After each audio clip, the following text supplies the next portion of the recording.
Ito po yung gagawin ko. Lalagyan ko po ng swelas ang ilalim. At tatahiin ko rin po. Ayan, bali dalawa po siya. Ito tahi lang, pero may swelas pa siya. Ayun po ang may-ari, ayun oh. Ayun babae. Pero sa anak niya po ito ha. Sa anak niya.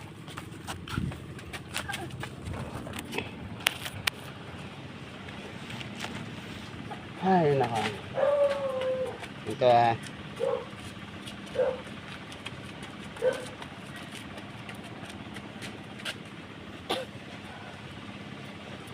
Kasi may nagsabi sa akin to eh. Kasi kayo mag ano ng ganyan, i-upload mo lang. Sayang kasi.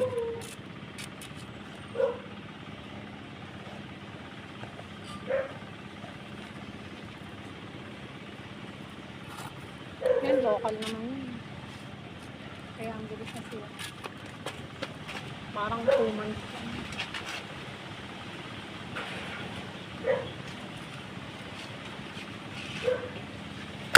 Wala ang nylon.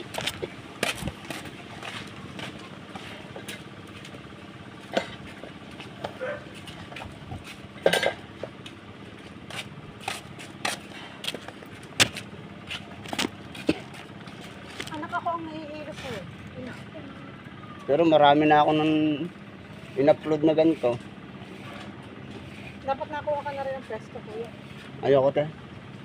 Mas gugustuhin ko ang gala. Hindi, kung sa bahay mo naman, yung walang ano. Meron naman po sa bahay ko. Taga saan ka nga kuya? Pagsabitan po.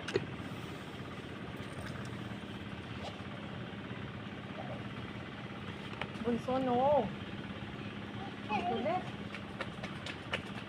Pag may sira lang kayo te. Kaya ipalo nyo ako pagkatapos. Tawagan nyo, text nyo lang ako. Darating ako.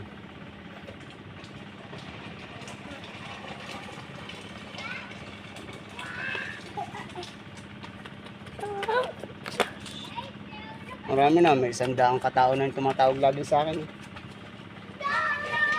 Dapat marunong ka na rin magawa ng payo. Marami Payo na ako po. dyan eh. Marami din po.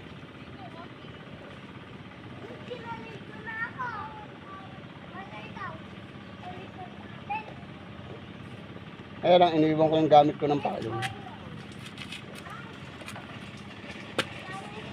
Ano pa ba ang payong nyo to? Yung automatic? Hindi. Ano siya? Manual. Oo pala. Matic siya. Automatic. Putol o ano? Na putol kuya. Yung pinaka... Doon sa may spray. Yung parang pinakakawan. Yung natanggal ang kawad. Ang langan. Ang dami ng mga aso sa labas.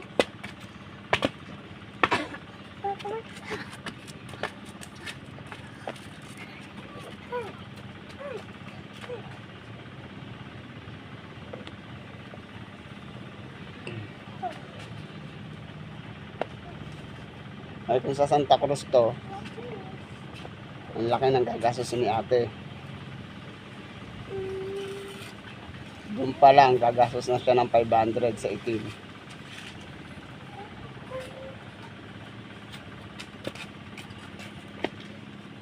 Kasi pag nilagyan ng swelas yun, 300 na kaagad yun, automatic. Ano mo? Nag-cut na naman si Aling Bella. Ayan, papatahin na naman yung taga Kalamba.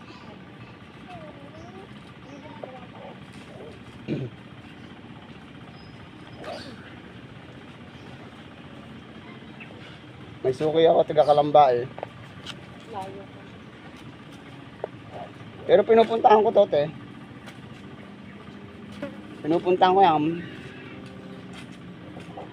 Pag naman nag-text yan sila, pinakamababang bayad niyan sila sa akin 1.5 o kaya 1,000. Oo, parang layo nun eh.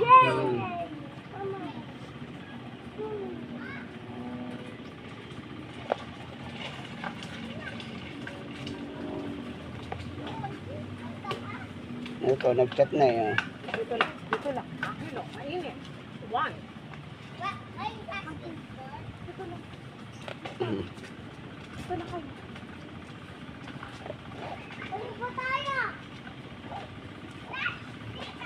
Mhm.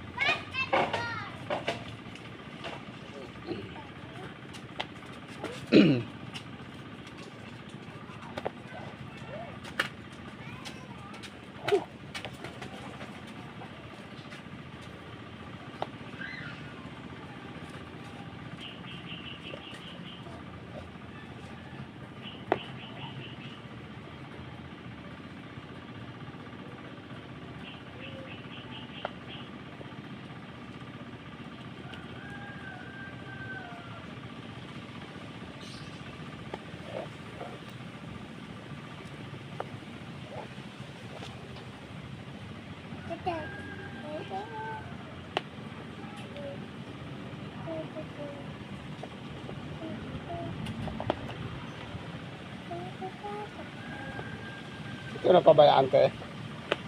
Napabayaan ito. Oo, kuya. Kaya po. Bihira kasi ka dito.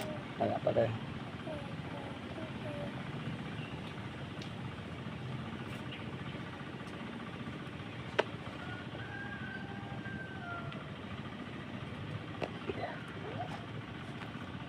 At bukas ako hindi magtatrabaho. Kasihin ko naman ng aking anak. Pasok na. Hindi ako nagtatampo na eh. Isa-isa yun nasa akin eh. Lagi daw ako nasa trabaho. Lagi daw ako umaalis.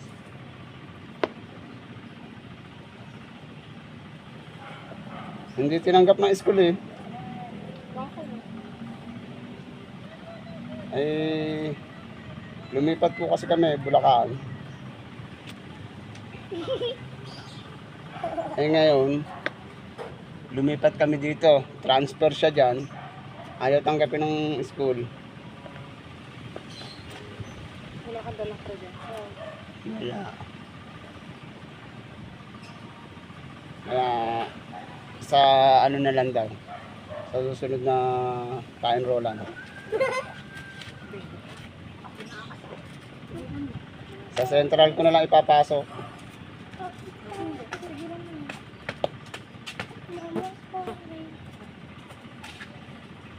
Makunin ko, hindi ko papatawin. Hindi, paminta yung mahal. Paminta yan ang ito.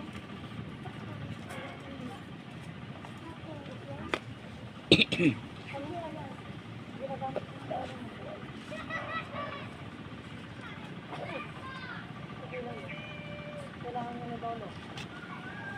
Sa?